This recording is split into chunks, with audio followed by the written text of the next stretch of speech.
Something unprecedented is unfolding on the Temple Mount. We'll break that down in a moment, along with a developing report that senior Hamas leaders may be preparing to flee Gaza, and a serious warning Israel has just delivered to Turkey. And this is the Israel Guys. Before we get to the Temple Mount, let's start in Gaza. According to a major Saudi media outlet, senior Hamas political and military leaders who have survived the war are now coordinating plans for a safe exit from the Gaza Strip.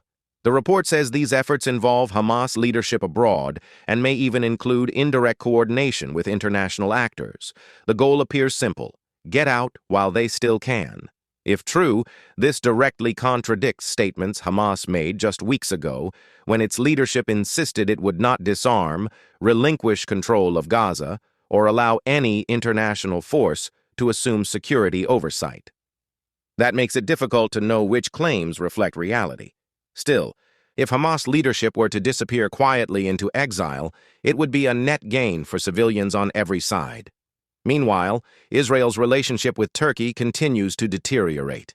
This week, Israel's Defense Minister Israel Katz met with his Greek counterpart in Athens as part of a broader effort to strengthen strategic cooperation between Israel, Greece, and Cyprus.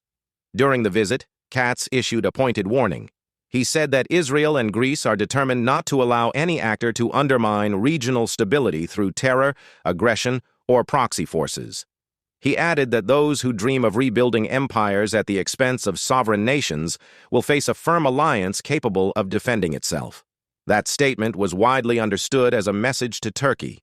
Only weeks ago, Israel, Greece, and Cyprus signed a trilateral military cooperation agreement that includes joint exercises, shared training, and strategic dialogue on regional threats. The three countries are also discussing the creation of a joint rapid response force in the eastern Mediterranean.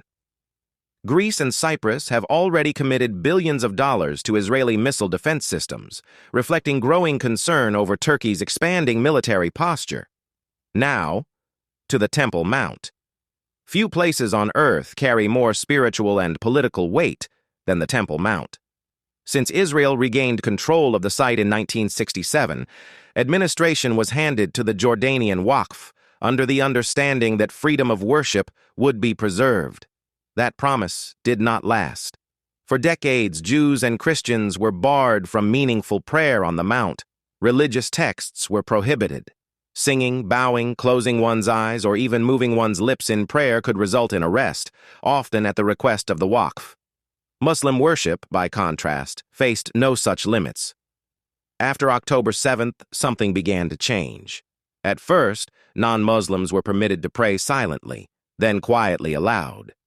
Then openly. Bowing followed. Singing followed. Groups began stopping near the historic location of the temple gates to recite daily prayers out loud, including full prostration. Each step would have been unthinkable just years ago. Today, another barrier fell.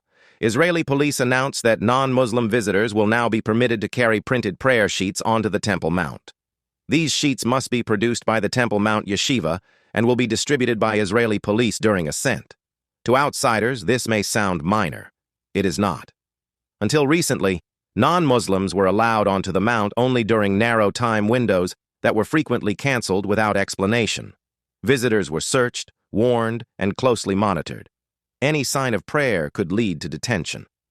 Once on the Mount, groups were often surrounded by hostile crowds shouting, spitting, and throwing objects, while police rushed visitors through the site in minutes. Against that backdrop, Israeli police now handing prayer sheets to visitors is nothing short of historic. It signals open, state-sanctioned acknowledgement. That prayer on the Temple Mount is legitimate for all faiths. This is a dramatic shift. It reflects a deeper realignment in Israel's posture and in the region itself. For those watching closely, it feels like history moving in real time. A slow restoration of what was denied. A reminder that Jerusalem's story is not finished. May it continue. And yes, many believe this is exactly how redemption looks at the ground level. Step by step, barrier by barrier. Thanks for watching.